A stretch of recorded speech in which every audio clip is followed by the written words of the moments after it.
السلام علیکم ورحمۃ اللہ وبرکاتہ۔ کیا حال ہے آپ لوگوں کے؟ چلیے اللہ کا نام لے کر ہم اپنا آج کا سیشن نمبر 6 شروع کرتے ہیں۔ الحمد للہ رب العالمین والصلاة والسلام علی اشرف الانبیاء والمرسلین وعلی آلہ وصحبہ ومن استنى بسنتہ الی یوم الدین۔ اللہم جعلنا منہم ومن الذین آمنوا وعملوا الصالحات وتواصوا بالحق وتواصوا بالصبر آمین یا رب العالمین۔ ثم اما بعد فاعوذ باللہ من الشیطان الرجیم، بسم اللہ الرحمن الرحیم۔ رب اشرح لی صدری ویسر لی امری واحلل عقدۃ من لسانی یفقہوا قولی۔ اللہم ثبتنا عند الموت بلا الہ الا اللہ۔ اے ہمارے اللہ، ہمیں ہماری موت پر کلمہ لا الہ الا اللہ پر ثابت قدم رکھے، آمین یا رب العالمین۔ سورۃ العلق کی ہم تھاٹفل ایکسپلوریشن جو کر رہے ہیں، ایک گہرائی میں جو تدبر کی تعلیم کر رہے ہیں، اس میں ہم نے کل آیت نمبر 5 شروع کر دی تھی۔ یوں سمجھیں کہ سورت کا پہلا حصہ اسی مقام پر مکمل ہوتا ہے، آیت نمبر 5 پہ۔ آیت نمبر 5 جہاں پہلی وحی بھی مکمل ہوتی ہے، علم سے ریلیٹڈ، عقل سے ریلیٹڈ اور شعور سے ریلیٹڈ یہ آیات چل رہی ہیں۔ آیت نمبر 5 میں ہم نے الفاظ دیکھے تھے اللہ تعالیٰ کے، جس میں اللہ نے فرمایا تھا علم الانسان ما لم یعلم۔ انسان کو اللہ تعالیٰ نے وہ سکھایا جو وہ نہیں جانتا تھا۔ یہاں کوئی ایک انسان مراد نہیں ہے، یہاں ہیومینٹی مراد ہے۔ بالکل جیسے آپ سورۃ العصر میں پڑھتے ہیں ان الانسان لفی خسر، تو وہاں بھی کوئی ایک انسان مراد نہیں ہوتا۔ یہ حمزہ لام کے ساتھ جب انسان لایا جاتا ہے تو اس طرح سے اس سے ایک مفہوم انسانیت پوری بھی لیا جاتا ہے۔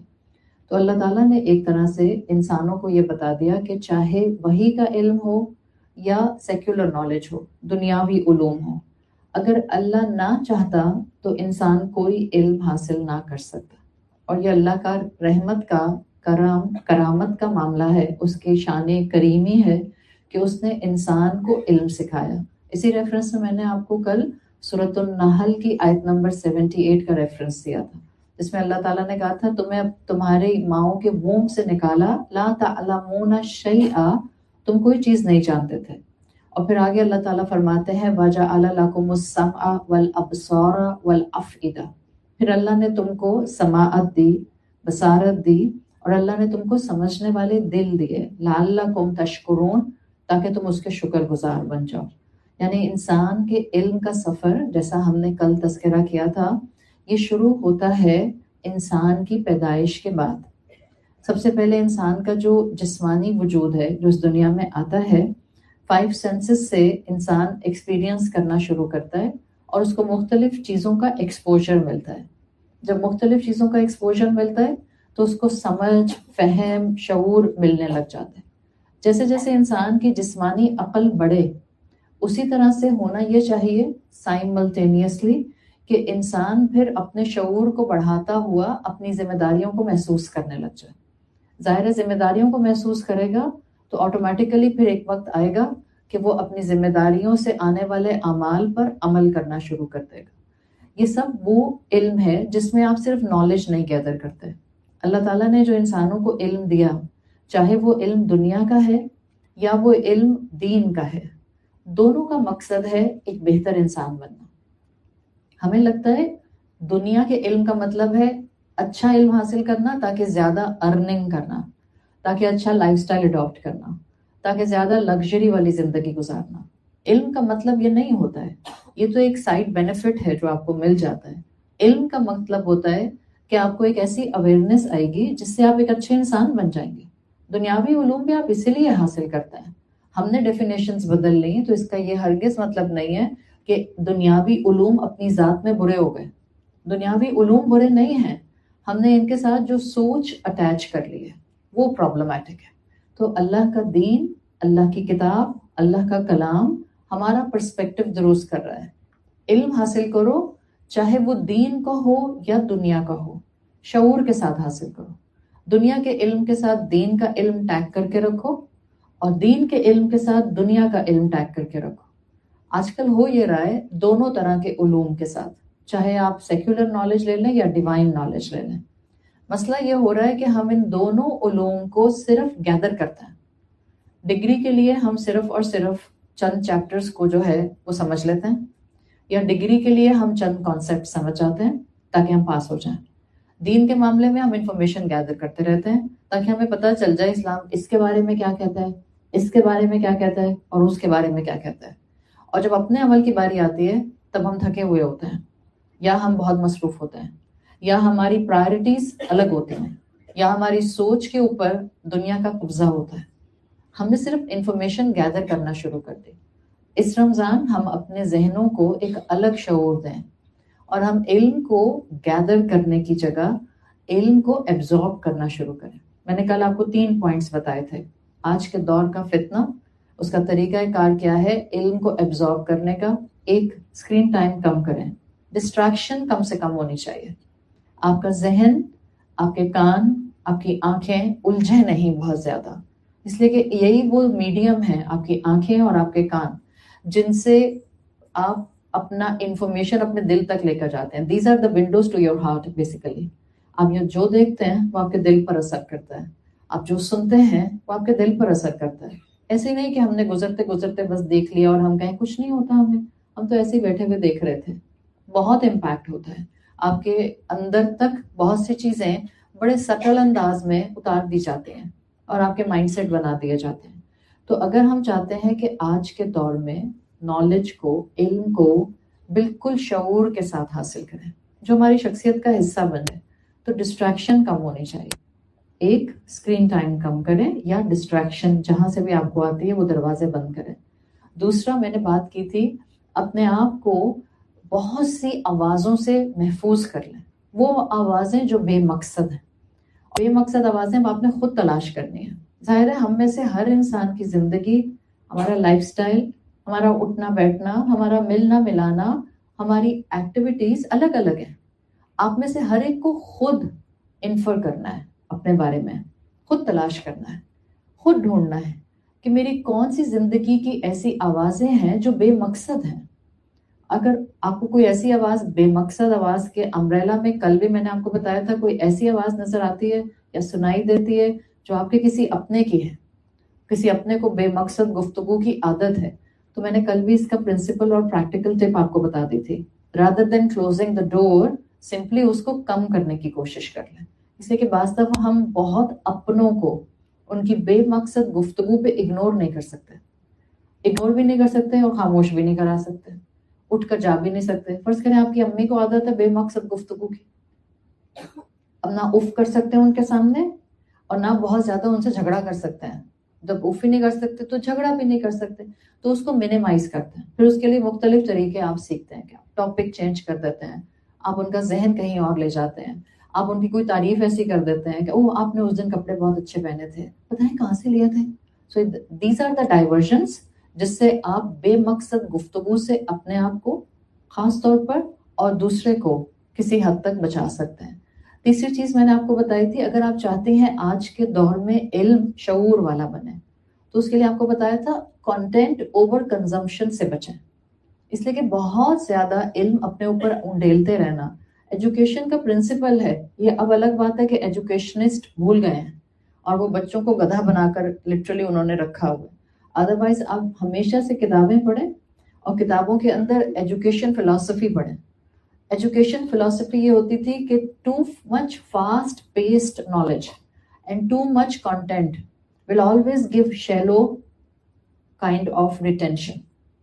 جتنی تیزی سے علم دیا جائے گا اور جتنا زیادہ علم دیا جائے گا، شیلو ریٹینشن ہوگی.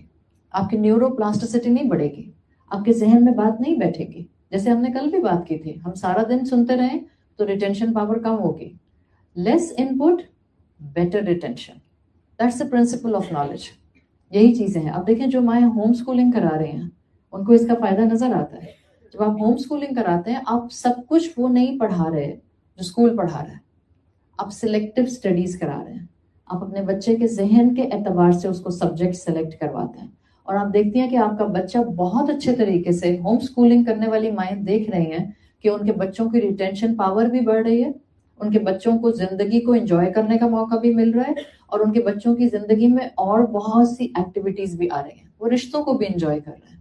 یہ اس لیے ضروری ہو گیا ہے. تو جتنا علم شعور والا ہوگا، دنیا کا ہو یا دین کا ہو، جتنا علم فائدہ مند ہوگا، چاہے انسان اپنی اس دنیا کی زندگی میں اس کا فائدہ دیکھے یا آنے والی زندگی میں آخرت میں اس کا فائدہ دیکھے، اتنا انسان کے رویے پر، اس کی پورے پرسونا پر اس کا امپیکٹ نظر آتا ہے. تو اللہ تعالیٰ نے جب یہاں پر یہ الفاظ کہے علم الانسان ما لم یعلم، تو علامہ نے ہمیں بتا دیا کہ step by step, slowly and gradually علم کو سمجھا جاتا ہے. بیکاز علم آپ کو کانسیپٹ دے رہا ہوتا ہے، اور کانسیپٹس ایک دم سے نہیں سمجھ آتے ہیں.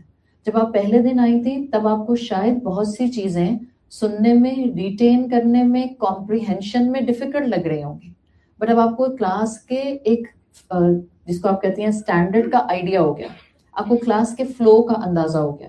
اب جو ماشاءاللہ یہاں پہلے دن سے آ رہا ہے، today is the 6th day، آپ کو ایک فلو کا اندازہ ہو گیا ہے، آپ کو بتانے والے کا طریقہ کار پتہ چل گیا ہے، آپ کو آیات میں سے الفاظ کا مفہوم پک کرنا آ رہا ہے، تو آپ اس فلو کے اوپر چل رہے ہیں. آلدو نالج بہت نہیں دے رہی میں آپ کو یہاں پر، میں صرف اور صرف آپ کو یہاں پر الفاظ کے ساتھ اٹیچ کر رہی ہوں، الفاظ کی پریکٹیکلٹی دے رہی ہوں، تاکہ قرآن کے الفاظ آج ہمارے لیے زندہ کلام بن جائیں، ہماری زندگی میں اپلائی ہو سکیں.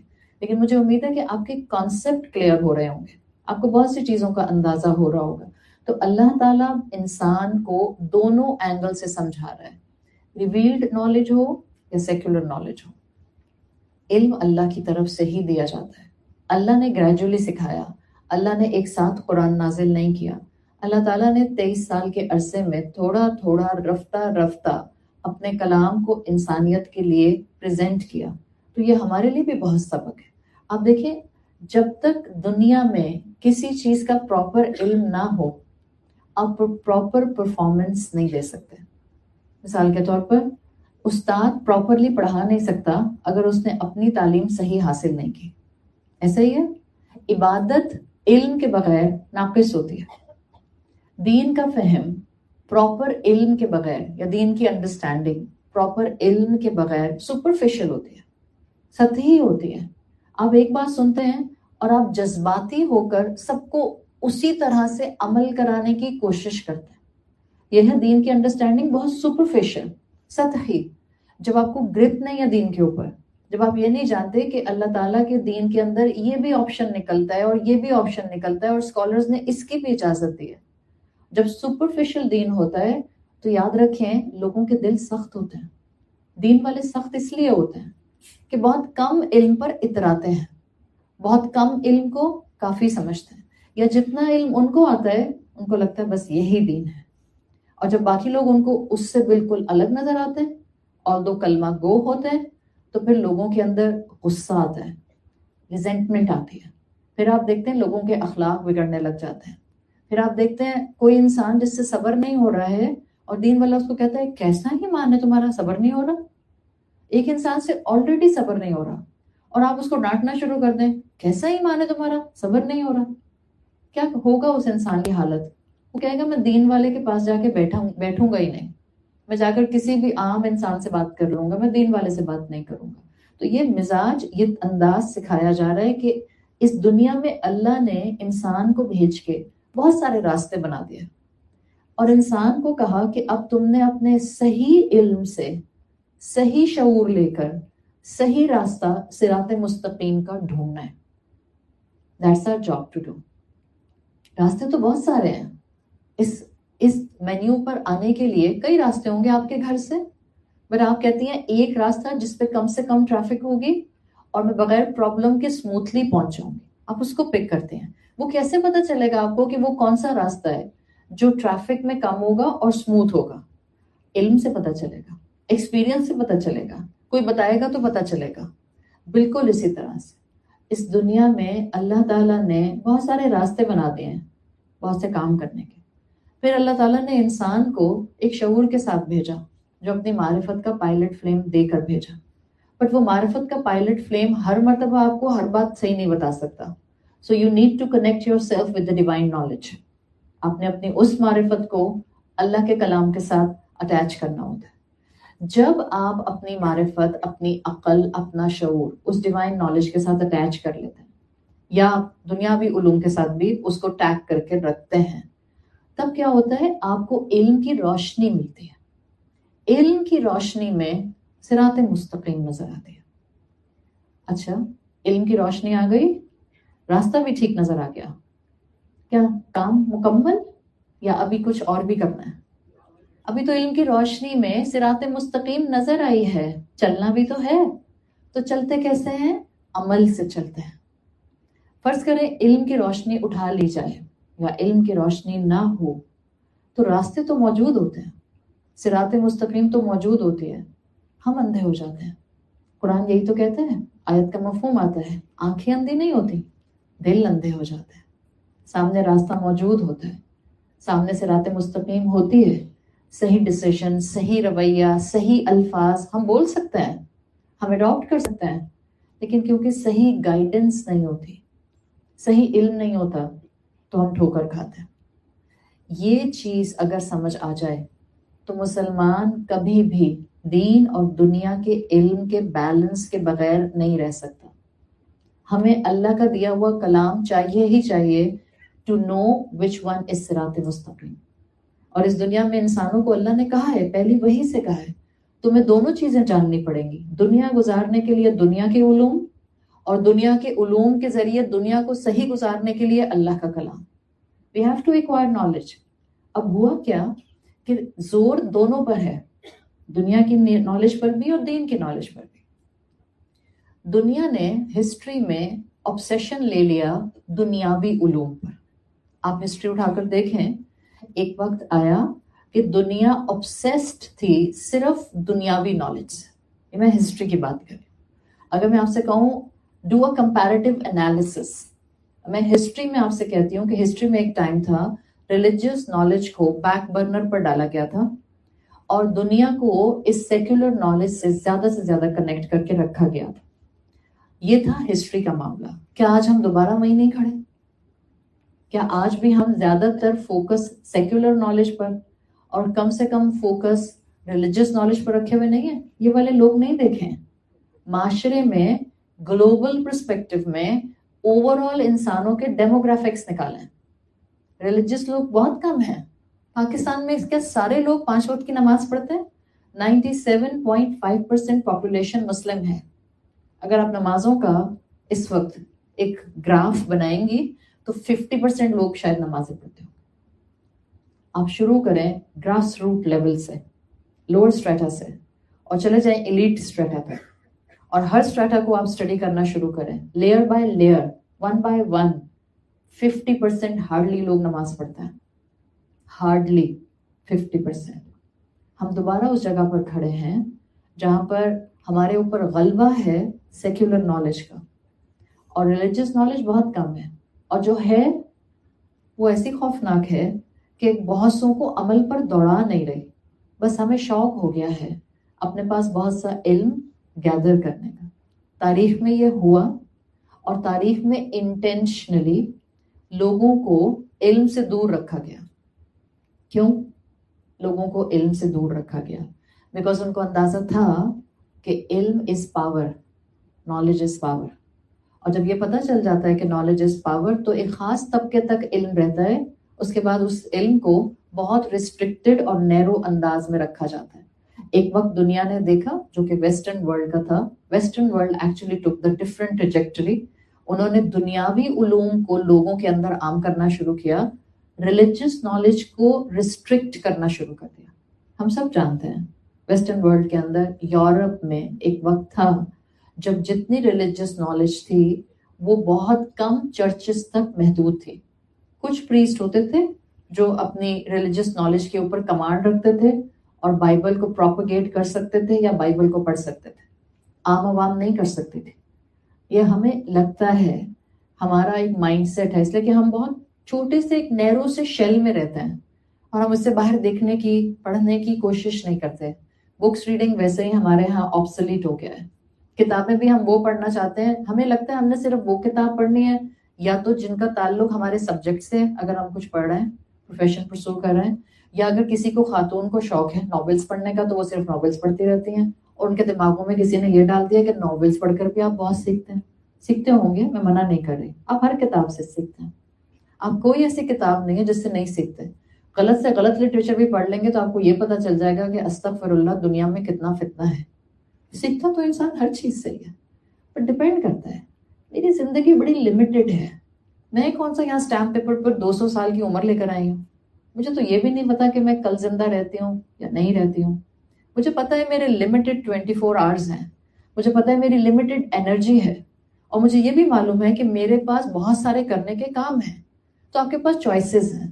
آپ ہیں پڑھی لکھی مسلمان عورت، آپ ہیں ایجوکیٹڈ کلاس سے بلانگ کرنے والی، آپ کے پاس 1 گھنٹہ ہے دن کا which you can actually donate for book reading. Choice دی جاتی ہے آپ کو، آپ ناول پڑھیں گی یا آپ کوئی ہسٹری کی کتاب پڑھیں گی یا کسی کی بایوگرافی پڑھیں گی. پاکستان میں جو لوگ پڑھنے کے تھوڑے بہت شوقین رہ گئے ہیں، میجورٹی لوگ ناول اٹھاتے ہیں، کہتے چلو تھوڑا سا ذرا انٹرسٹنگ ہو جاتا ہے. بایوگرافی ڈرائی لگتی ہے، ہسٹری بورنگ ہوتی ہے. یہ والا ٹرینڈ مسلمانوں میں رہے گا تو مسلمان وہاں نہیں جا کر دوبارہ کھڑے ہو سکتے جہاں وہ اقرا کے بعد پہنچے تھے. اللہ نے سکھایا جو انسان نہیں جانتا تھا. اللہ دوبارہ اپنا علم کھول رہا ہے. We are the blessed ones, اس لیے کہ ہم ایسے ٹائم میں آ گئے ہیں جہاں پر الحمدللہ قرآن کا علم کھولا جا رہا ہے. ہم ایسے ٹائم پر آ گئے ہیں جہاں دنیاوی علوم کو حاصل کرنا مشکل نہیں رہا ہے. ہم ایسے وقت میں آ گئے ہیں جہاں پر ایجوکیشن کافی حد تک فری ہو گئی ہے، اس لیے کہ آپ کے انٹرنیٹ پر ہر چیز پڑی ہوئی ہے. جب آپ ایسے دور میں آ جائیں اور جب اللہ نے آپ کو صلاحیتیں اور ریسورسز دیے ہوں، آپ کیسے اپنا وقت ضائع کر سکتے ہیں؟ ہمیں لگتا ہے کہ جب اسلام آیا ہے تو جو عربن پیننسولا تھا، عرب تھے، شاید وہاں پر ریلیجس نالج اتنی نہیں تھی. وہاں پر پچھلے گزرے ہوئے انبیاء کی بہت سی تعلیمات کھو چکی تھیں. وہاں ایون ابراہیم علیہ السلام کو ماننے والے تو تھے، لیکن ابراہیم علیہ السلام کی دین حنیف کی تعلیمات نہیں تھی. ہمیں لگتا ہے یہ صرف اور صرف اس عرب کے اندر ہو رہا تھا. دینی آپ کہہ سکتی ہیں کرائسس سائملٹینیسلی اس دنیا کے اندر اسی وقت گلوب کے اوپر اور بھی جگہ موجود تھے، چاہے وہ یورپ تھا، چاہے وہ ایران تھا، فارس، پرشیا، چاہے وہ ہندوستان تھا. جب آپ صلی اللہ علیہ وسلم عرب میں آئے ہیں، سائملٹینیسلی پرشیا میں لوگ رہتے تھے، یورپ میں لوگ رہتے تھے، ہندوستان اپنی جگہ موجود تھا، وہاں لوگ رہتے تھے. ابھی میں نے آپ کو بتایا یورپ کے اندر چرچ کی ٹوٹل کمانڈ چل رہی تھی. وہ اپنے ریلیجس نالج کو عوام تک نہیں آنے دیتے تھے. ایران کا یہی حال تھا، جس کو آپ پرشیا کہتے ہیں. پارس کے اندر زوراسٹرز رہتے تھے، زوراسٹرزم تھا، آگ کی پرستش کرتے تھے، آگ کو ورشپ کرتے تھے. لیکن وہاں پر جتنے بھی ریلیجس ڈسکشنز ہوتے تھے اور بڑے بڑے ریلیجس ڈسکشنز ہوتے تھے، وہ خاص ان کے اسکالرس کے درمیان میں ہوتے تھے، عوام سٹیزن تک فلٹر ڈاؤن نہیں کرتے تھے. Hindustan at that time of the history, جب رسول اللہ صلی اللہ علیہ وسلم مکہ میں سائملٹینیسلی موجود تھے، ہندوستان کے اندر ریلیجس فلسفی کے اوپر ڈسکشنز ہونا شروع ہو چکی تھی. فلسفی سٹارٹ ہو گئی تھی وہاں پہ، وہاں تک پہنچ چکی تھی فلسفی. لیکن ہوتا کیا تھا، یہ گریک، یہ جتنی بھی فلسفی تھی، انڈین فلسفی خاص طور پر جو کہ گریک سے آئی تھی، اس کی ڈسکشنز اپر کلاس میں ہوتی تھیں. جتنی بھی فلسفیکل ڈسکشنز ہوتی تھیں، کیونکہ کلاس سسٹم بہت زیادہ تھا اس وقت بھی وہاں پہ، تو جتنی ڈسکشنز ہوتی تھیں وہ ساری کی ساری اپر کلاس میں ہوتی تھی، لے مین تک نہیں آتی تھی. لے مین اس علم سے محروم رہتا تھا. یہ گلوبل ریلیجس کرائسس تھے. پھر اللہ تعالیٰ نے قرآن نازل کیا اور پہلی وحی آتی ہے. آپ سوچیں صرف عرب کے لیے نہیں آئی تھی. ہم کہتے ہیں جو احکامات دیے تھے اللہ تعالیٰ نے وہ تو بیسیکلی عرب کو دیے تھے. It was actually related to Arab culture. ہمارا اس سے کیا تعلق ہے، ہم تو اجمی لوگ ہیں. نہیں، وہ عرب کے لیے نہیں آئے تھے، وہ پوری انسانیت کے لیے آئے تھے، ہدی للناس بن کے آئے تھے. آپ سوچیں کیوں اللہ تعالیٰ نے پہلی وحی اتنی انٹلیکچوئل دی ہے. مجھے نہیں پتا آپ نے اس سے پہلے سورۃ العلق کو ایسے سمجھا، پڑھا، اس کو جانا، اس پر کوئی پونڈر کیا یا نہیں کیا، لیکن پہلی وحی بہت انٹلیکچوئل لیول پر آئی ہے جس نے پوری دنیا کو جھنجھوڑا تھا. وہ الگ بات ہے کہ دنیا تک پہنچتے پہنچتے حضرت عمر کی دور خلافت آئی ہے، رسول اللہ صلی اللہ علیہ وسلم کے دور میں یہ عرب تک ہی رہا. اب مسلمان پوری دنیا میں پہنچ سکتے ہیں اور پوری دنیا تک مسلمانوں کی پہنچ ہے. We have a global reach. ہم سمجھ سکتے ہیں اور ہم پڑھ سکتے ہیں اور ہم جان سکتے ہیں کہ اللہ نے پہلی وحی اتنے انٹلیکچوئل کانشیس گراؤنڈز پر کیوں دی تھی. There was a reason behind it. جب پہلی وحی آئی ہے دنیا اوور آل اپنے کانٹیننٹس میں انکلوڈنگ عربس ریلیجیس کرائسس کا شکار تھے. لوگ ریلیجن کو لمیٹڈ کر چکے تھے. یا تو ریلیجن ڈیویشن کا شکار تھا, جو جہاں جیسا بھی ریلیجن فالو کر رہا تھا وہاں پر ریلیجس ڈیویشن تھے, یا ریلیجن ریسٹرکٹڈ والز میں موجود تھا. یا تو وہ پریسٹ کے پاس تھا, یا وہ مونکس کے پاس تھا, یا وہ راہب کے پاس تھا, یا وہ ایک سرٹن کلاس کے پاس تھا. وہ لے مین تک آنے تک بالکل ریسٹرکٹڈ رکھا گیا تھا. کیوں؟ اس لیے کہ سب کو معلوم تھا جب دنیا کے علم کے ساتھ دین کا علم کپل کر دیا جاتا ہے, that actually push a human being to reach to its climax. اسی لیے knowledge is power, اس کو آدھا کر دو, لولا لنگڑا کر دو. تو علم کو لولا لنگڑا کر دیا گیا. جو صرف دین کا علم حاصل کرتے ہیں اور دنیا سے بے خبر ہیں وہ بھی کسی حد تک لولے لنگڑے ہیں, لیکن زیادہ لولے لنگڑے وہ ہیں جو صرف دنیا کا علم حاصل کرتے ہیں اور ان کو معلوم ہی نہیں ہے کہ ان کے خالق نے ان کو کس مقصد سے پیدا کیا. We need to bring this awareness around us. اسلام آیا اور اسلام نے ڈائنامکس بدل دیا. اسلام آیا اور اسلام نے یہ ریلیجس کرائسس دور کر دیا. اسلام نے آ کر واضح کر دیا کہ علم حاصل کرنا ہر مرد اور عورت پر فرض ہے. علم حاصل کرنا ایون اٹ سیلف قرآن کسی علاقے تک محدود نہیں ہے, کسی ملک تک محدود نہیں ہے, کسی ایتھنیسٹی تک محدود نہیں ہے. یہ ہدی للناس ہے, یہ تمام انسانیت کے لیے آیا ہے. قرآن آیا اور قرآن نے واضح کیا کہ مرد ہو یا عورت ہو ہر ایک کو علم حاصل کرنا ہے, اور صرف حاصل نہیں کرنا بلکہ یہ کہا کہ اس کا بیسک رائٹ ہے کہ وہ علم حاصل کرے. کیسے مسلمان ہوتے ہوئے بعض ایتھنیسٹیز میں یہ سمجھا گیا کہ لڑکیوں کو تعلیم دینے کی ضرورت نہیں ہے. اسلام کے نام پر ظلم, یہ تو اسٹریٹ فارورڈ اسلام کے نام پر ظلم ہے. بیٹوں کو پڑھائیں گے ہائر ایجوکیشن اور بیٹیوں کو بس کوئی بات نہیں 4 5 6 10 8 12 کلاسز کافی ہے, بعد میں تو انہوں نے ہانڈی روٹی کرنی ہے. یہی مزاج تھا نا آج سے 20 25 30 40 سال پہلے, اور اسلام کے نام پر ہوتا تھا. ظلم ہے یہ. اسلام آیا تھا آنکھوں کو کھولنے کے لیے, اسلام آیا تھا بیلنس سکھانے کے لیے. اسلام آیا اور اسلام نے دین اور دنیا دونوں علوم کو سائیڈ بائی سائیڈ لے کر چلنے کی بات کی. اور کیا پریکٹیکلی مسلمانوں نے یہ کر کے دکھایا؟ سائیڈ بائی سائیڈ دونوں علوم مسلمان لے کر چلے. ہماری تاریخ بتاتی ہے جی ہاں, with in a century of Iqra strategy, یہ جو اقرا کی تکرار آئی ہے پہلی وحی میں, ود ان اے سینچری 100 سال کے اندر اندر مسلمانوں نے ڈومیننٹ سویلائزیشن بن کر دکھایا. اس لیے کہ انہوں نے دین کے علم کے ساتھ ساتھ دنیا کا علم بھی ہارنس کیا. انہوں نے دین کا علم بھی سیکھا, دنیا کے علوم کے اوپر بھی مہارت حاصل کرتے گئے, اور دنیا نے دیکھا کہ مسلمانوں نے دنیا کی بھاگ دوڑ پکڑ لی, سنبھال لی. مسلمان آگے چلنا شروع ہو گئے. مسلمان چین سے نارتھ افریقہ تک اور نارتھ افریقہ سے اسپین تک مسلمان لے کر چلے ہیں علوم کو. آپ جا کر دیکھ لیں میڈیسن کی ابتدا کہاں سے ہوئی, کیمسٹری کی ابتدا کہاں سے ہوئی, الجبرا کی ابتدا کہاں سے ہوئی. ہمیں صرف لگتا ہے مسلمانوں نے ٹریڈیشنلی بس علم الدین, علوم القرآن, فقہ الدین, اصول التفسیر, اصول الفقہ, بس یہی ڈرائیو کیا. اس طرف وہ ہو رہا تھا اور اس طرف یہ ہو رہا تھا. آپ کی اور میرے لیے تو اتنی راہیں کھلی ہوئی ہیں, اور آپ کی اور میرے لیے تو اپنے بچوں کو گائیڈنس دینے کے لیے اتنے آپشنز موجود ہیں کہ ہم اگر ان کو سمجھانے بیٹھیں اور بتانے بیٹھیں کہ how much they can explore and to what extent they can proceed in life, تو ہمارے پاس تو بچے ختم ہو جائیں گے, راہیں ختم نہیں ہوں گی. لیکن ہمیں علم ہی نہیں ہے. علماء لکھتے ہیں اپنی کتابوں میں اسلام اس لیے پیچھے نہیں رہ گیا کہ مسلمان اکثریت میں نہیں تھے. اسلام اس لیے پیچھے رہ گیا کہ اصل علم عام نہیں ہوا, لا علمی تھی. آج بھی ہمارا یہی حال ہے. اندازاً ہم 2 بلین ہونے جا رہے ہیں, یا ہو چکے ہوں گے اب تک. 2 billion out of 7.5 billion total population of this world. 2 billion ہیں ہم تقریباً. اور کیا ہے؟ سمندر میں جھاگ کی طرح. ایک ویو آتی ہے ہمیں ایک طرف پش کرتی ہے، پھر دوسری ویو آتی ہے ہم کو دوسری طرف پش کرتی ہے. فیشن کا ٹرینڈ آتا ہے تو ہم سب آنکھیں بند کر کے فیشن کرتے ہیں.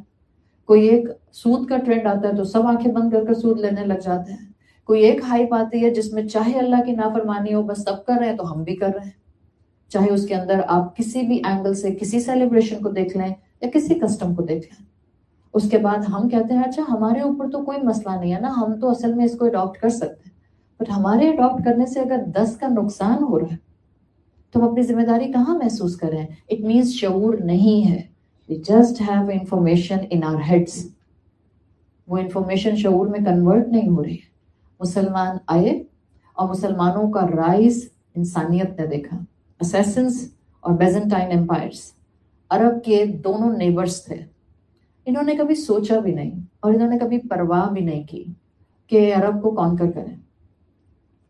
عرب جن کے اوپر اقرا کی تکرار ہوئی، جن کے رسول نے ان کو بیلنسڈ نالج سکھائی، جن کے رسول نے ان کو دنیا میں آگے بڑھنے سے نہیں روکا، وہ آگے بڑھتے گئے اور within 100 years Byzantine empire ہو یا اسیسنس ہو، عرب نے ان کو کانکر کر لیا. ناٹ جسٹ دیم، عرب نے majority of the world conquer کیا.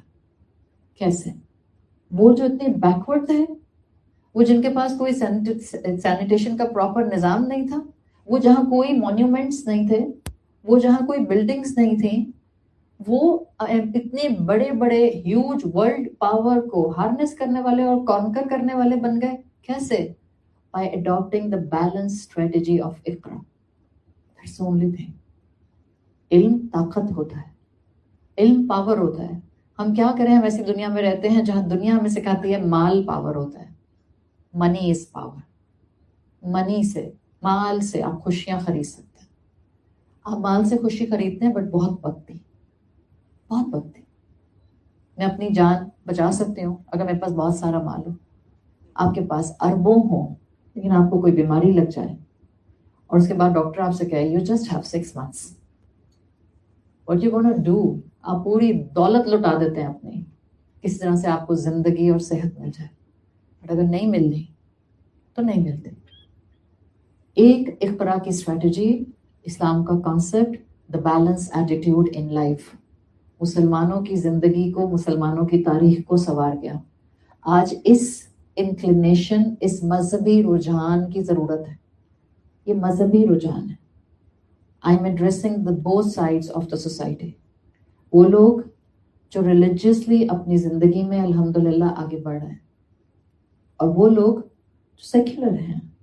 اس میں کوئی شک نہیں ہے کہ آج ہم مسلمان بائی سوسائٹی ڈیوائیڈڈ ہیں امنگ سیکولر مسلم اور practising Muslim. I am not talking about the third category جو ڈورمنٹ مسلم ہے، اس لیے کہ نہ وہ ادھر کے ہیں نہ وہ ادھر کے ہیں. پریکٹسنگ مسلم بہت کم ہے، ڈورمنٹ مسلمان بہت ہیں، جس کو کلچرل مسلمان کہا جاتا ہے، جو صرف اور صرف اپنی مرضی کا کمفرٹ زون دین اپنانے کا اڈاپٹ کرتا ہے.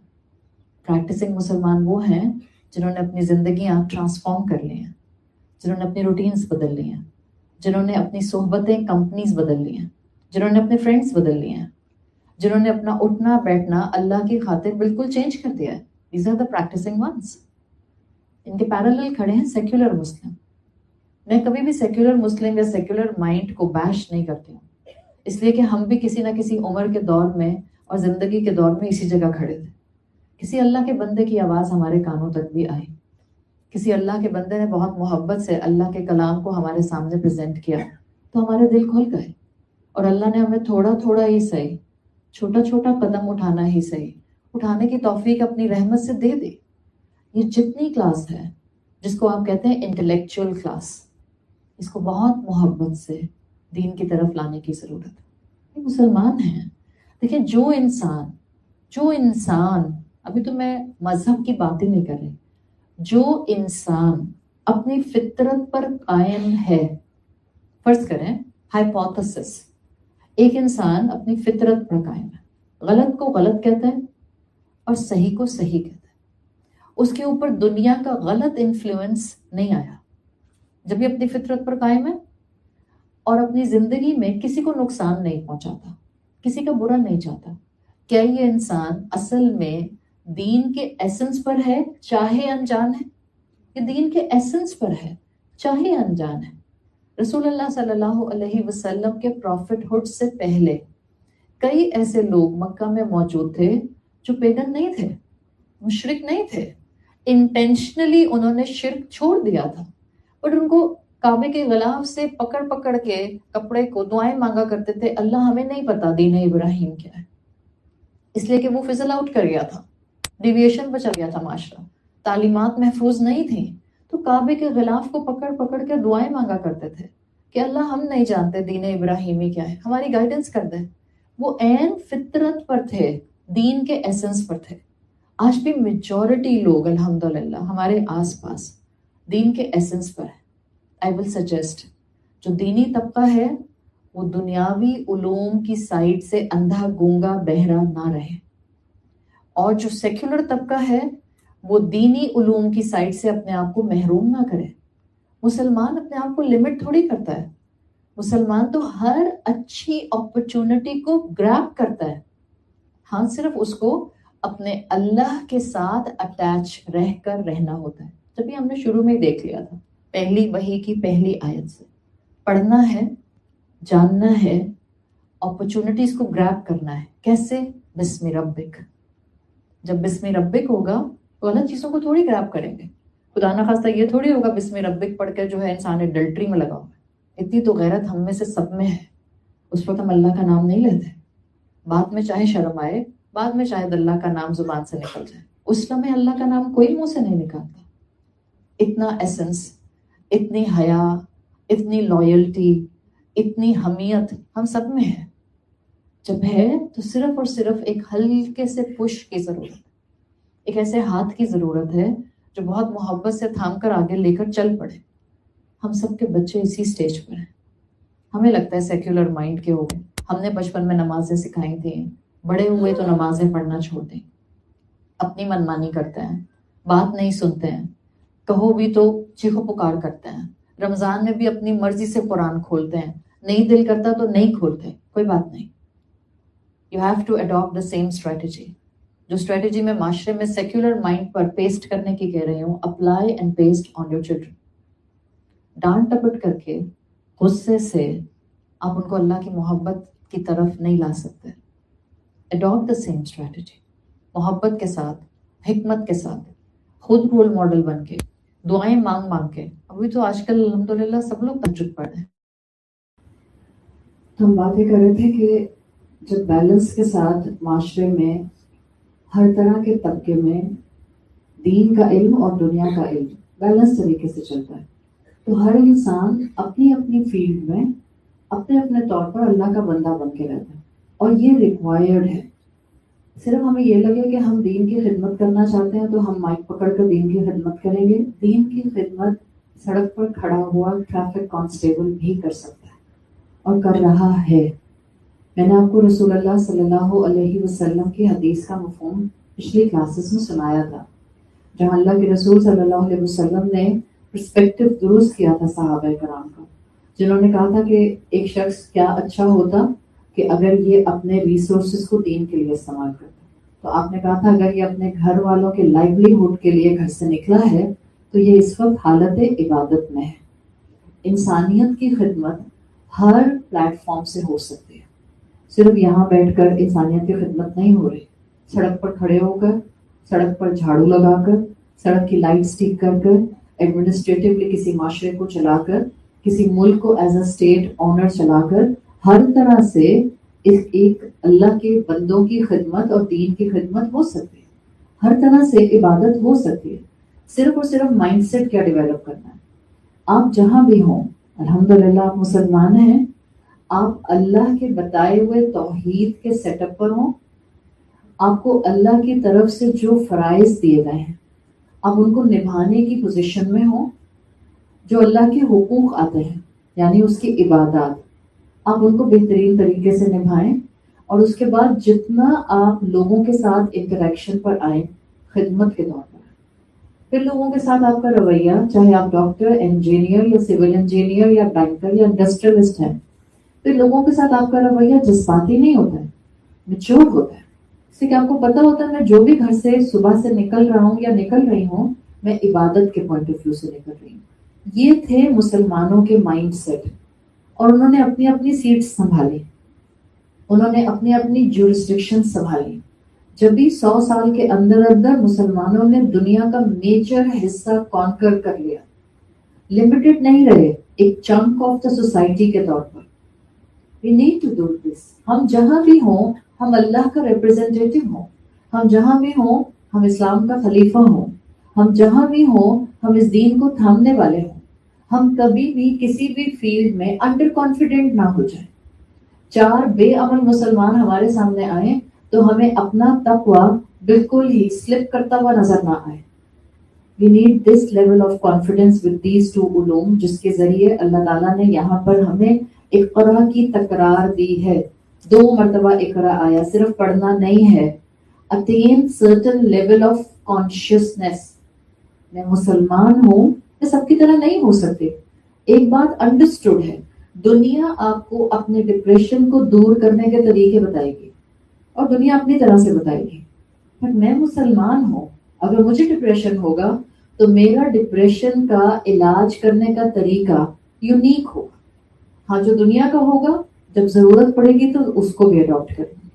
پر جیسے میرا دین یونیک ہے، جیسے میری عبادتیں یونیک ہیں، جیسے میرا شعور کا لیول یونیک ہے، جیسے مجھے دیا جانے والا رب کا کلام یونیک ہے، اسی طرح جو ریمیڈیز مجھے زندگی میں دی جائیں گے پرابلم سالو کرنے کے لیے، وہ بھی یونیک ہوں گے، وہ بھی الگ ہوں گے.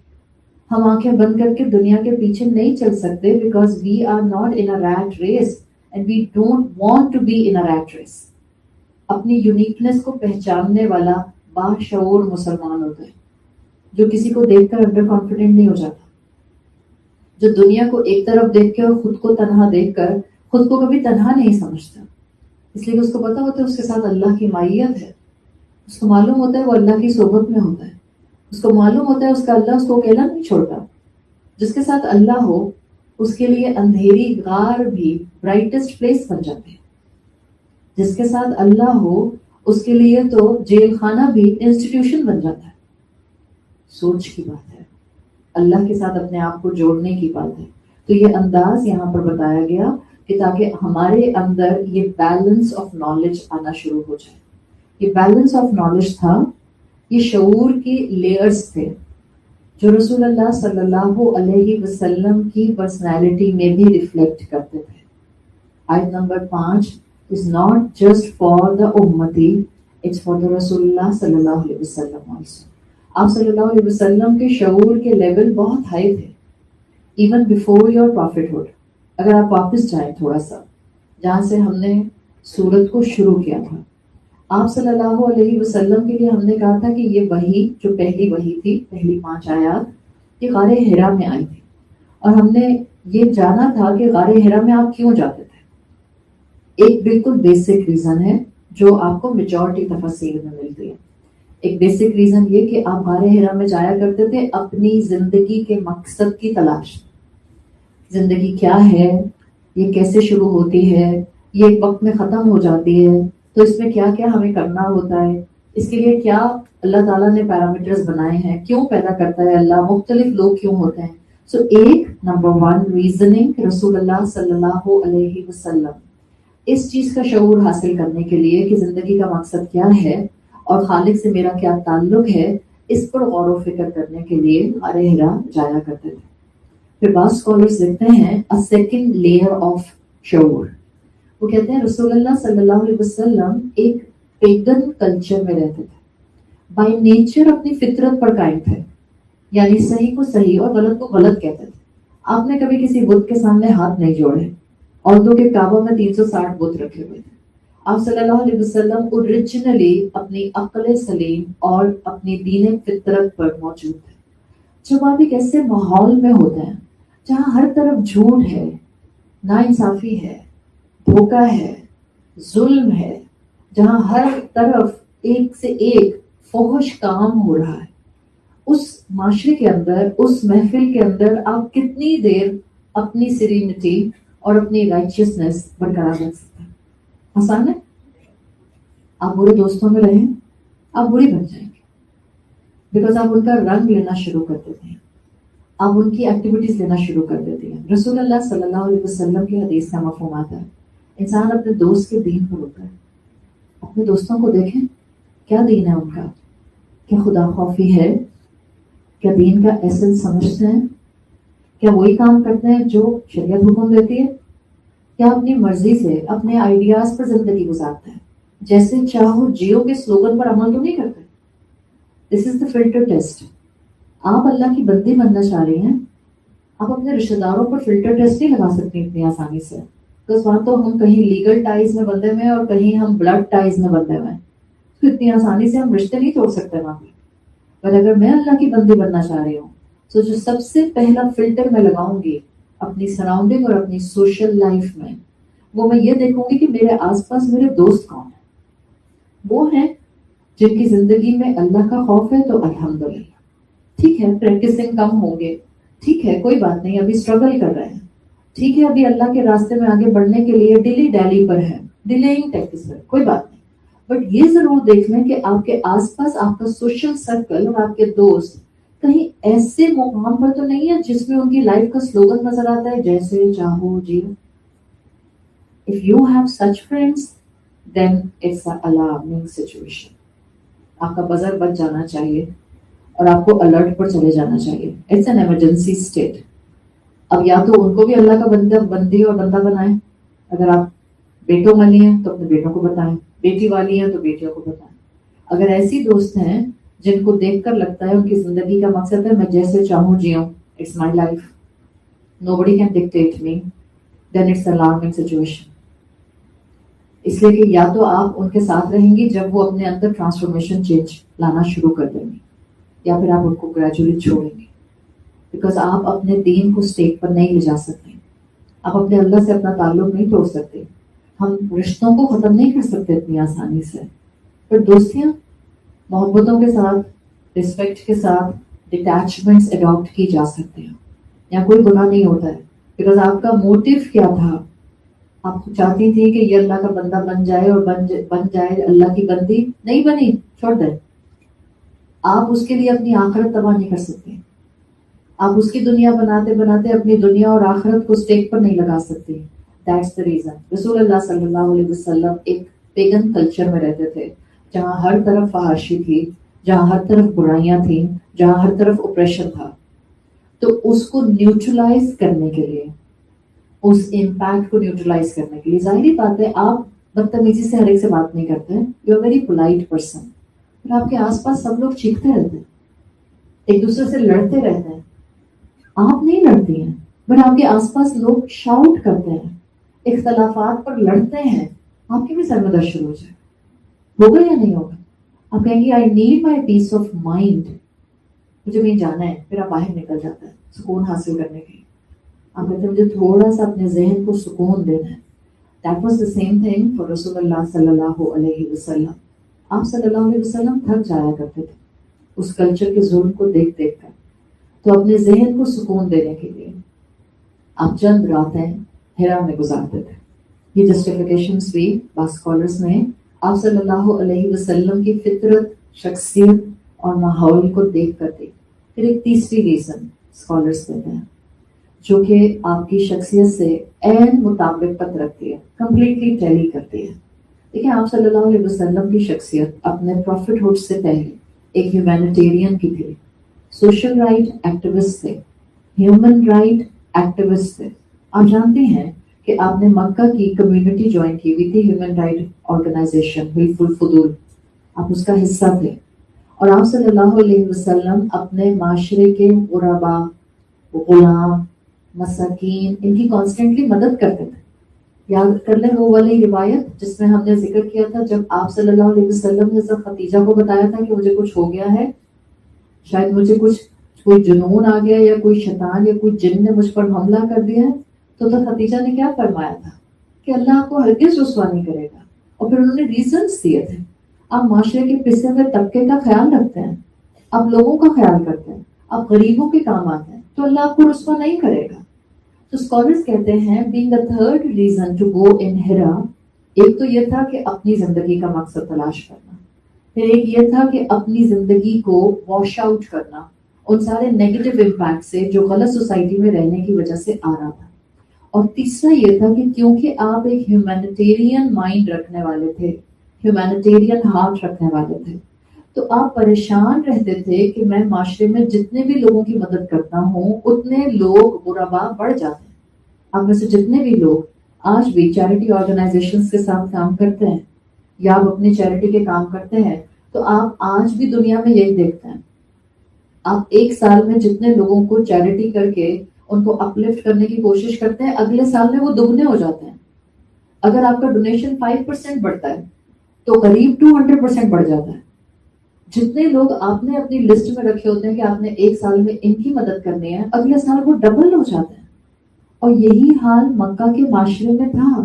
غلام بڑھ رہے تھے، اپریشن بڑھ رہا تھا، ظلم بڑھ رہا تھا، اس لیے کہ مشرک کلچر تھا، خدا خوفی تھی نہیں، اور بے تحاشا غلامی میں غلاموں پر ظلم اور جبر کے پہاڑ توڑے جاتے تھے.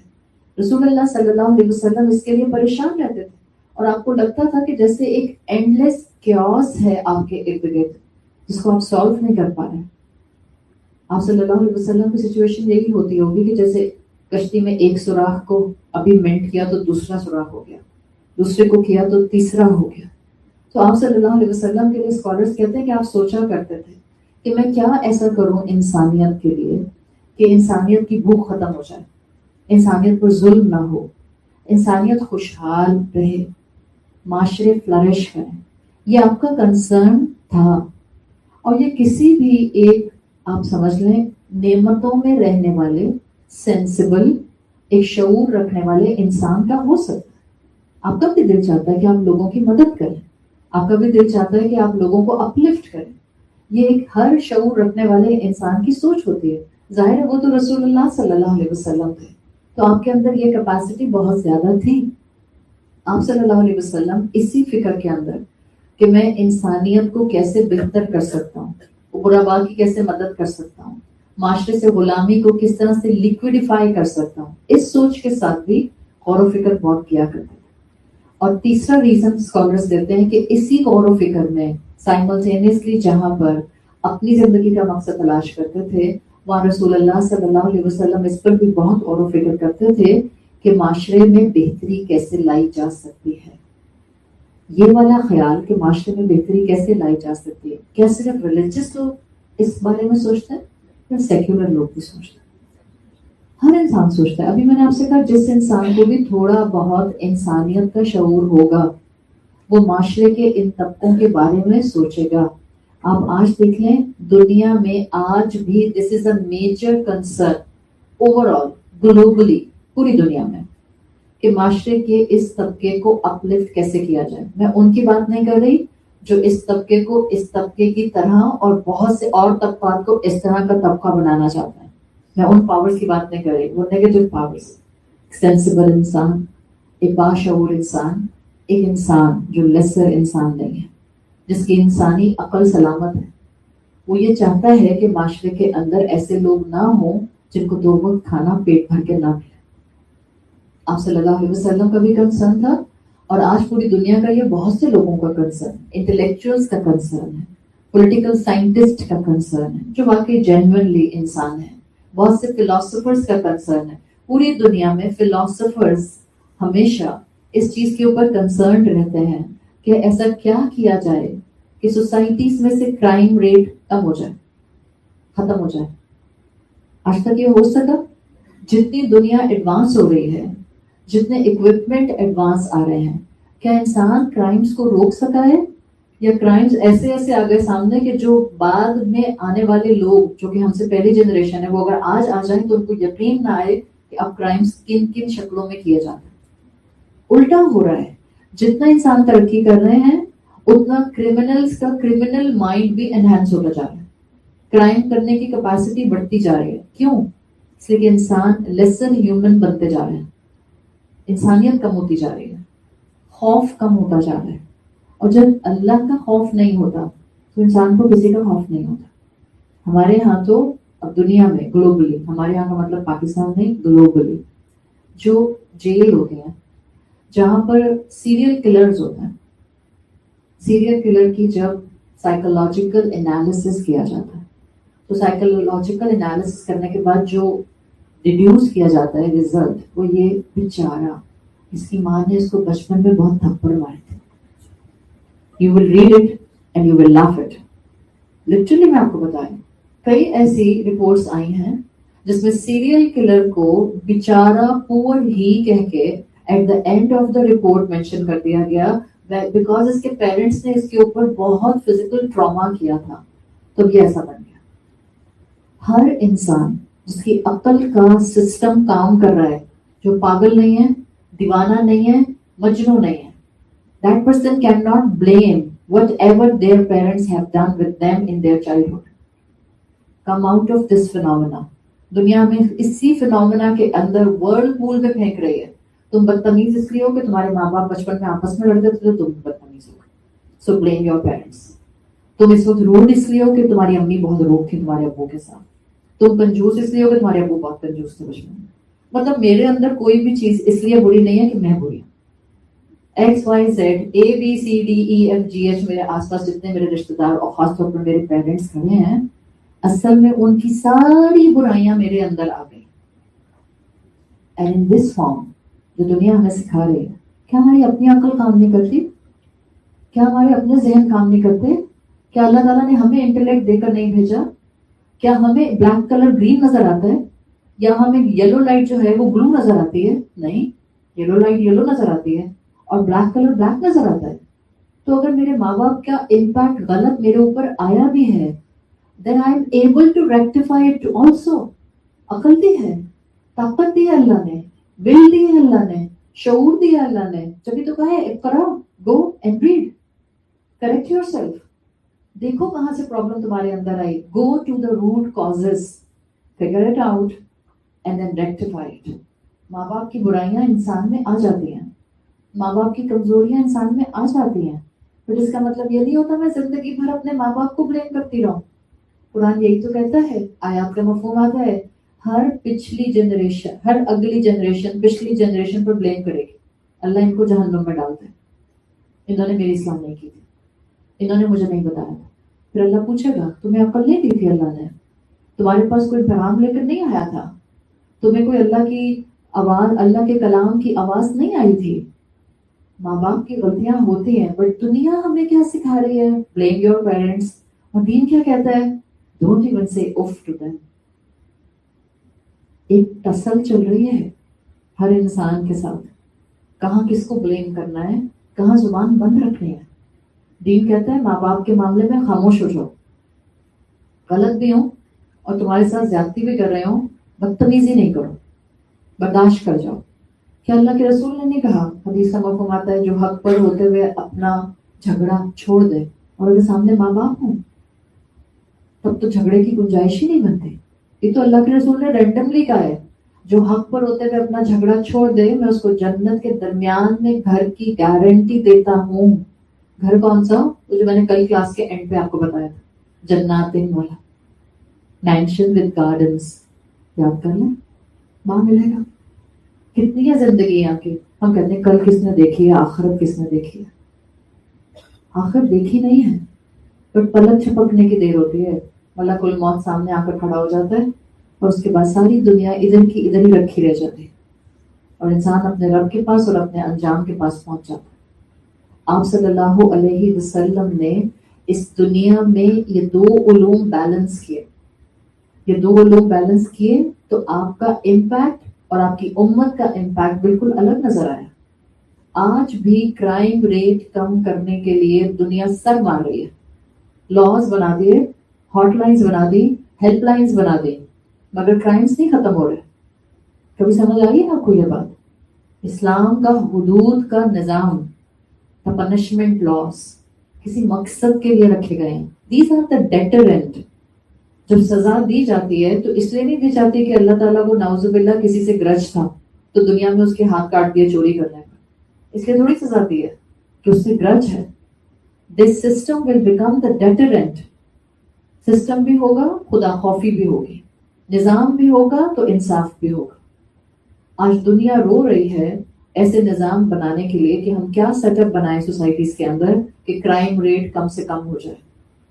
پوری دنیا میں کرائم ریٹ سب سے کم کہاں ہے؟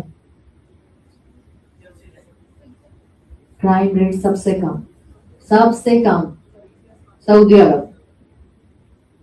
سب سے کم سعودی عرب. ٹھیک ہے, سعودی عرب بہت سی اور جگہوں پر آپ کے لیے رول ماڈل نہیں ہے, بٹ کرائم ریٹ وہاں پر بہت کم ہے. کیوں؟ اس لیے کہ حدود نافذ ہیں, اسٹریٹ فارورڈ نافذ ہے, اور انہوں نے حدود نافذ کی ہوئی ہیں. برٹش لا نہیں لگا ہوا ہمارے پاکستان کی طرح, ہمارے اوپر تو برٹش لا لگا ہوا ہے. ہمارے جتنے بھی ججمنٹس پاس کیے جاتے ہیں ہم ابھی تک اسی غلام ذہنیت کے ساتھ چل رہے ہیں. ہمارا برٹش لا چلا آ رہا ہے, ہم اسی کے ساتھ چل رہے ہیں.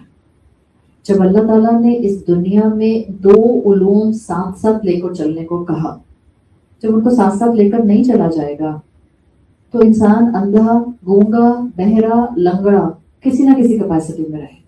اور یہی ہوا ہے. آج بھی آپ دیکھ لیں, یہ دو چیزیں انسان کیٹر نہیں کر پا رہا. ایک, اپنی زندگی کا مقصد. دو, انسانیت کو سیف کیسے کیا جائے ظلم سے.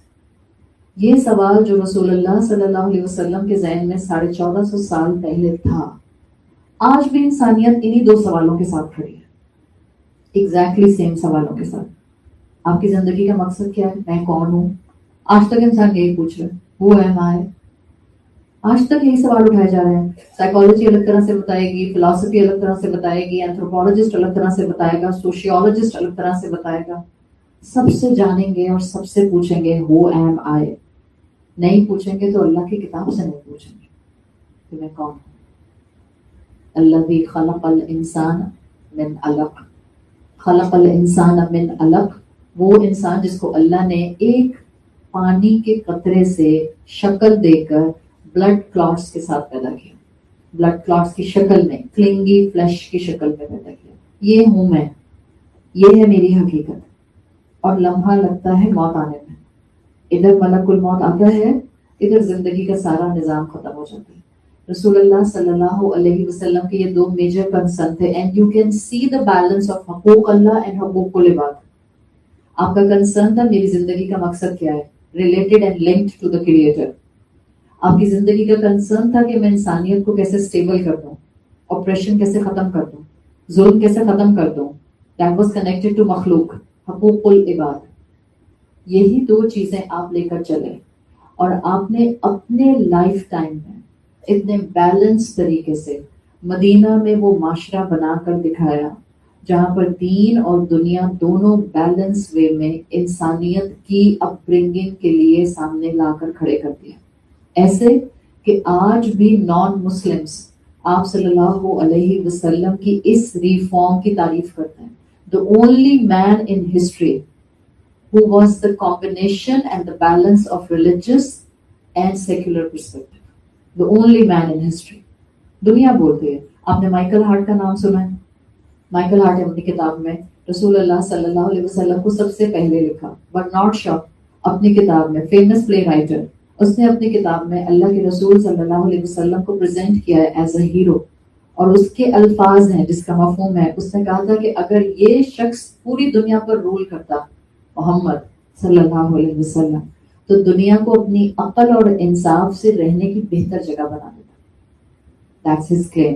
اسی طرح ہم تو کبھی پڑھیں گے نہیں کتاب مہاتما گاندھی. پڑھیں اس کی کتاب مہاتما گاندھی کی. اس نے اپنی کتاب میں رسول اللہ صلی اللہ علیہ وسلم کی تعریف کی ہے. I really want to know more about this man جس نے ملین لوگوں کے دلوں پر راج کیا. کیوں؟ دو ریزن لکھی ہیں اس نے. He has the moral strength and he was truthful. سچا آدمی کا.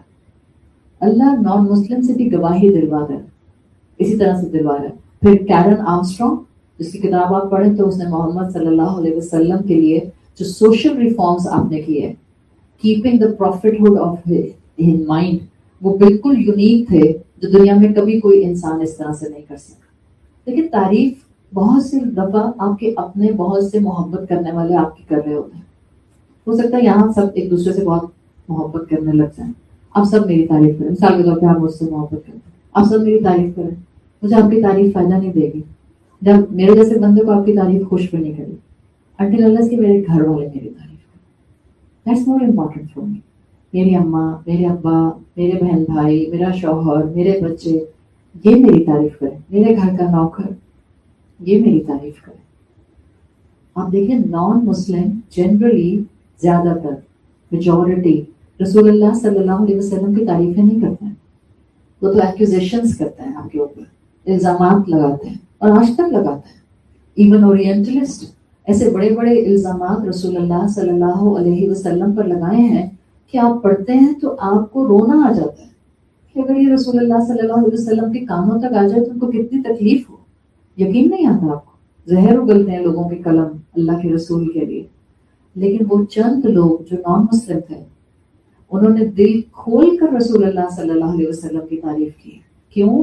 اس لیے کہ آپ نے حقیقتاً دین کا علم اور دنیا کا علم بیلنس کر کے, حقوق اللہ اور حقوق العباد بیلنس کر کے بتایا. اس چیز کو اڈاپٹ کرنے کی ضرورت. ہم کس کے نقش قدم پر چل رہے ہیں؟ میرا رول ماڈل کون ہے؟ میں کس کو زندگی میں فالو کر رہی ہوں؟ کوئی انسان سے آپ پوچھیں آپ کا رول ماڈل کون ہے, کوئی کسی شاعر کو بتا دیتا ہے, کوئی کسی فلاسفر کو بتا دیتا ہے, کوئی کسی سائنٹسٹ کو بتا دیتا ہے. پھر اس کے بعد کہتا ہے جی جی مسلمان ہوں تو الحمدللہ اللہ کے رسول بھی میرا رول ماڈل. اللہ کے رسول جس کے رول ماڈل ہو, سب سے پہلی چیز جو اس کی طبیعت, شخصیت اس کی ذات میں نظر آتی ہے وہ ہوتی ہے اس کی طبیعت کا اخلاق. نہایت اخلاق والا انسان, سافٹ اسپوکن, نرمی سے بولنے والا, چیخ کر کرنے والا نہیں. جس کے دل میں رسول اللہ کی محبت اور احترام آئے گا سب سے پہلے آپ کا گفتار اپنائے گا, آپ کے کردار کو اڈاپٹ کرنے کی کوشش کرے گا. چلیں تو انبیاء کے نقش قدم پر چلیں. میں یہ نہیں کہہ رہی کہ اللہ کے رسول کے علاوہ آپ کے رول ماڈلز نہ ہوں. اللہ کرے کہ اللہ کے رسول کے بعد جتنے بھی آپ کے رول ماڈلز ہوں وہ سب وہ ہوں جو اللہ کے رسول ہی کے نقش قدم پر چلنے کی کوشش کر رہے ہیں, چاہے ٹوٹی پھوٹی صحیح لیکن کوشش کریں. دیکھیں بہت سے اسکالرز ایک فلاسفر اور پروفٹ کا فرق بتاتے ہیں. کیا فلاسفر انٹلیکچوئل ہوتا ہے؟ ہوتا ہے, بہت عقل مند ہوتا ہے. فلاسفر بہت عقل مند ہوتا ہے. علامہ اقبال کو آپ کہاں رکھتے ہیں زیادہ, ایز اے شاعر اور as a philosopher? He was more a philosopher. Read the books written on him. ہم تو کہتے ہیں ہمارے قومی شاعر, ہمارے نیشنل پوئٹ, لیکن علامہ اقبال کو زیادہ تر جو لکھنے والوں نے پریزنٹ کیا ہے ایز اے فلاسفر پریزنٹ کیا. فلاسفر انٹلیکچوئلز ہوتے ہیں, انبیاء ہائر انٹلیکچوئلز ہوتے ہیں. فلاسفرز وہ ہوتے ہیں, ڈیموکریسی کس نے انوینٹ کی, ڈیموکریسی کس نے دنیا کو دی؟ فلاسفرز نے. کارل مارکس ڈیموکریسی, ایون آپ کہہ لیں کہ جتنے بھی کمیونزم ٹائپ جو کیپٹلزم کمیونزم تھا, کیپٹلزم خاص طور پر دنیا کو دینے والے فلاسفرز تھے. کیوں دیا تھا؟ For the betterment of the humanity.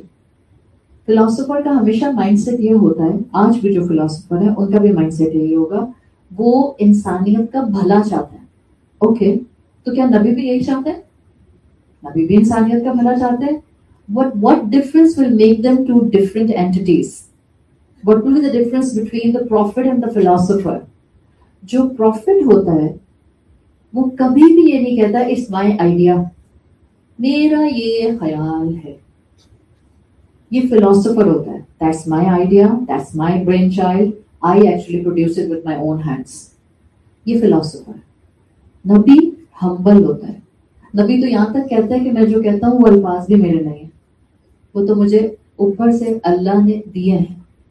Philosopher کہتا ہے I have the solution for the humanity.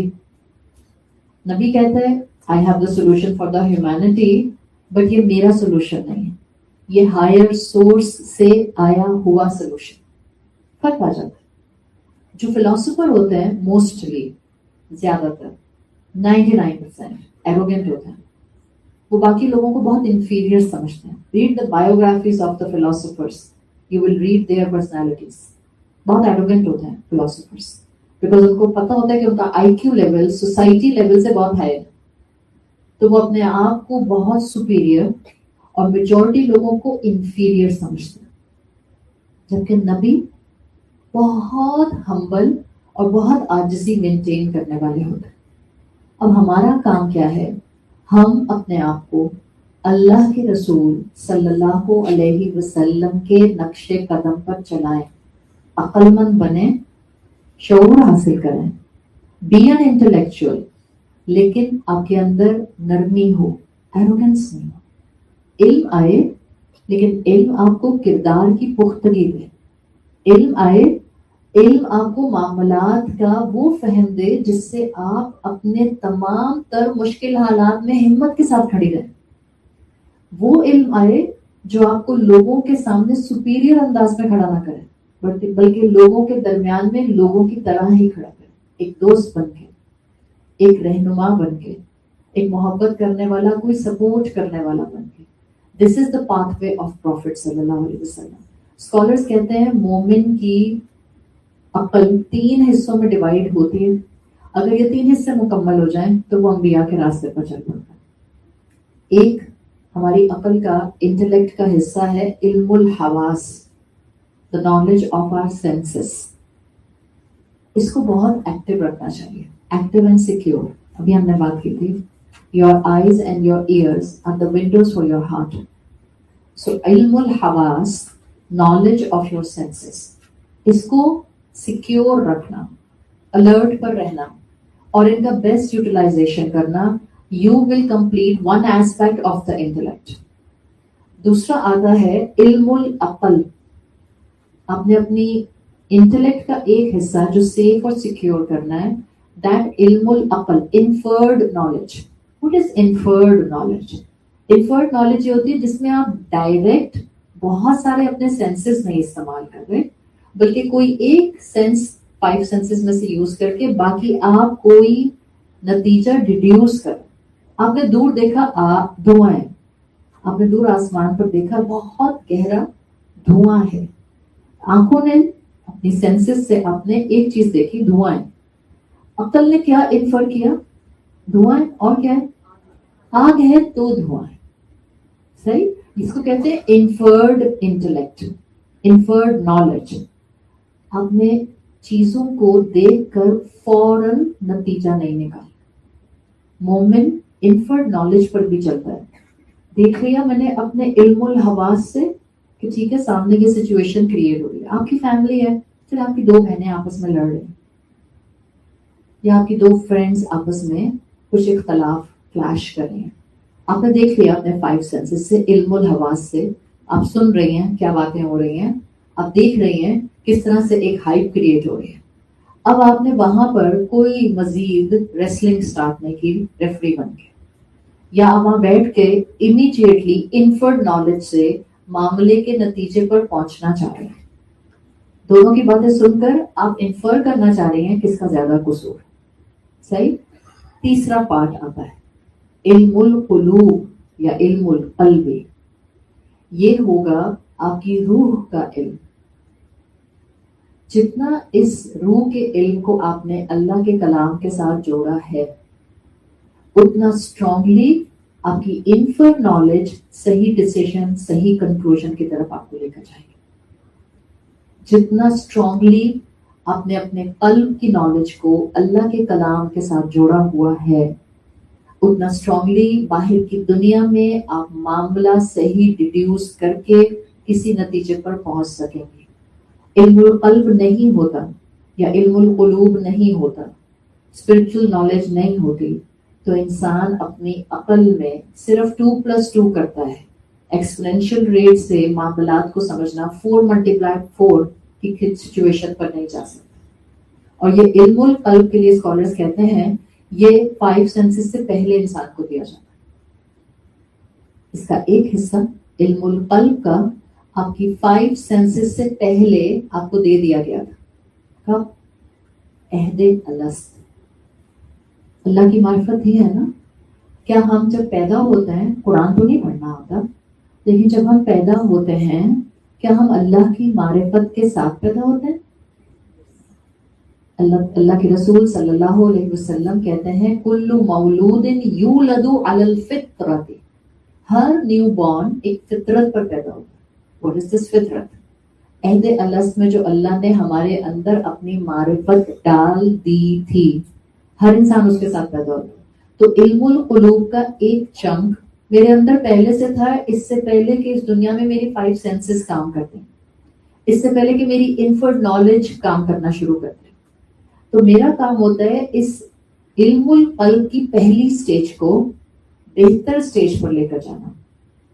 اللہ کے کلام کے ساتھ جب آپ جڑ جاتے ہیں تو آپ کے دل میں بہت سی چیزوں کی حقیقت، جس کو آپ کہتے ہیں فراست، فرقان، انسائٹ، بصیرت، سکس سینس، انٹیوشن، الہام، کشف، یہ ساری ٹرمینالوجیز کیا ہیں؟ That's the same thing which is related to علم القلوب.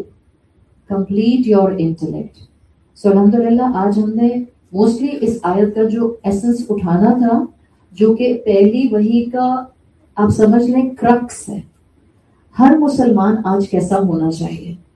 اللہ نے آپ کو ریسورسز دیے ہیں، دنیاوی علوم حاصل کریں اور اپنے اللہ کے کلام کے ساتھ جڑے رہیں، حقوق اللہ نبھائیں اور حقوق العباد میں جتنی بہتری لا سکتے ہیں انسانیت کی خدمت کرنے کی، وہ لے کر آئیں. عقل اور انٹلیکٹ کا استعمال ضرور کریں، لیکن یاد رکھیں at the end of my day مجھے انبیاء کے راستے پر، ان کے فٹ اسٹیپ پر چلنا ہے، تاکہ میں کبھی بھی تکبر کا شکار نہ ہوں. اللہ تعالیٰ ہمیں اس کلام سے بہترین فائدہ اٹھانے والا، اس کلام سے بہترین شعور لینے والا اور انٹیگریٹڈ لیونگ سٹائل اپنانے والا بنائے. اللہ ہمیں اور ہماری اولادوں کو اسلام کا ایسنس، عمل کی توفیق اور اللہ کی رضوان نصیب فرمائے. اللہ ہم سب کو بخش دے، اللہ تمام مسلمانوں کو بخش دے، اللہ تمام مرحومین کو بخش دے. اللہ جہاں جہاں مسلمان تکلیفوں میں ہیں اللہ ان کی اپنے لشکروں سے مدد فرما. اللہ تمام حاضرین کی اور تمام سننے والوں کی جائز دعائیں قبول فرما. اللہ ہم سب کو صحت، ایمان اور بہترین ایمان والی زندگی عطا فرما. اللہ ہمارے روزے، ہماری عبادتیں، ہمارا قرآن پڑھنا اور قرآن سننا، ہمارے قیام اور ہمارے رکوع اور ہمارے سجود سب قبول فرما لے. اللہ بہترین طریقے سے ہمیں رمضان میں عبادت کی توفیق دے، ہمیں لیلۃ القدر نصیب فرما، اور اللہ ہمیں عید کا چاند نظر نہ آئے مگر اس حال میں کہ آپ ہم سب کو بخش چکے ہو. سبحانک اللہم و بحمدک، نشہد ان لا الہ الا انت، نستغفرک و نتوب الیک. جزاک اللہ خیر. کوئی سوال تو نہیں ہے؟ اچھا ہاں، اچھا ایک سوال میرے پاس ریٹن فارم میں آیا تھا. جو لوگ جا رہے ہیں پلیز خاموشی سے چلے جائیں تاکہ جس کا میں جواب دے رہی ہوں تو وہ سنیں. دیکھیں زندگی میں اللہ تعالیٰ ہر انسان کو آزماتے ہیں، اور اللہ تعالیٰ نے کس انسان کو کیسے آزمانا ہے یہ اللہ تعالیٰ اس کی صلاحیتوں کی بیسس کے اوپر امتحان اس پر ڈالتے ہیں. یہ حقیقت ہے، بہت سے امتحان زندگی میں اور آزمائشیں آتی ہیں، لیکن یہ جو ماں کے اوپر اولاد کے جانے کا غم ہوتا ہے، اس کی آزمائش ایسی ہوتی ہے کہ جو وقت گزرنے کے ساتھ بھی بہت آسانی سے ہیل نہیں ہوتی. جب کسی اولاد کو آپ کھو دیتے ہیں، جب کسی عورت کا بچہ چلا جاتا ہے، یہ ایک ایسا غم ہے جو امیڈیٹلی سالو نہیں ہوتا ہے، بلکہ اگر میں یہ کہوں یہ لائف ٹائم نہ ہیل ہونے والا زخم ہوتا ہے تو غلط نہیں ہوگا. اگر آپ میں سے کسی نے اس تجربے کو اٹھایا ہے، ایون جن عورتوں کے مس کیریجز بھی ہوتا ہے، وہ بھی اس تکلیف کو جانتی ہیں کہ ان کو وہ بچہ اپنی زندگی کی ہر ٹھوکر پر یاد آتا ہے. ویسے بھی یاد آتا ہے لیکن ہر ٹھوکر پر یاد آتا ہے، ہر پرابلم پر یاد آتا ہے. تو اگر کوئی بھی عورت جو اس آزمائش سے گزر رہی ہے یا گزری ہے اور اس کو لگ رہا ہے کہ اس سے صبر نہیں ہو رہا، دیکھیں it's quite very normal, it's very natural. ماں کا دکھ اور درد صرف ایک دوسری ماں ہی سمجھ سکتے ہیں.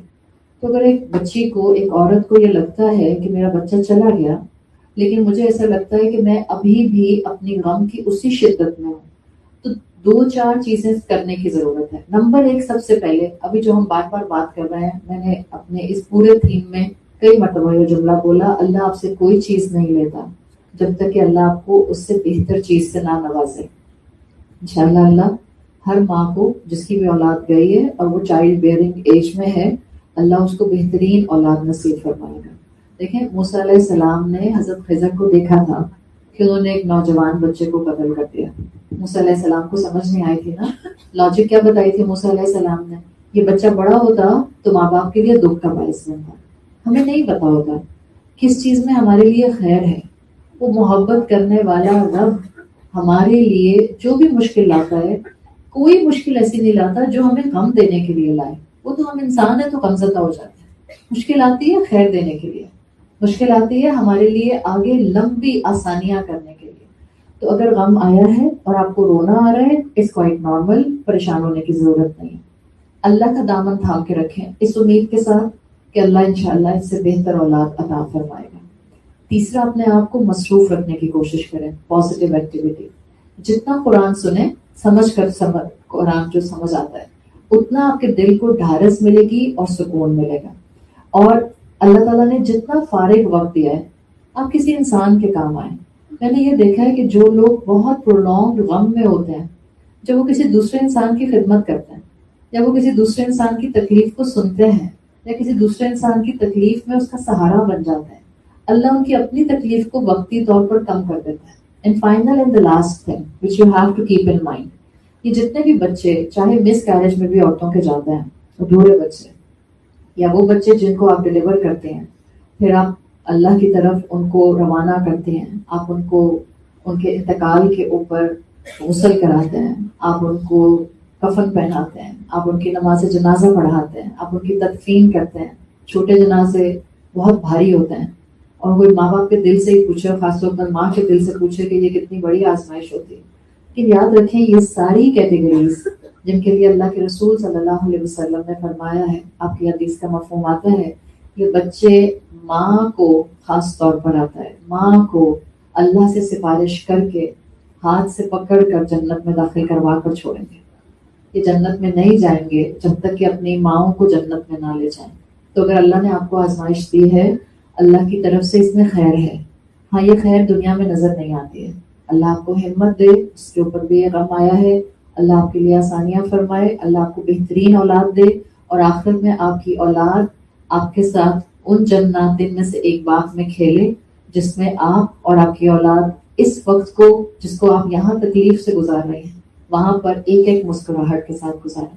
اللہ ہر ماں کے دل کو سکون سے رکھے، اس کی اولاد کو اس کی آنکھوں کی ٹھنڈک بنائے، اور سب کی اولاد کو صحت اور ایمان کے ساتھ سلامت رکھے۔ جزاک اللہ خیرا۔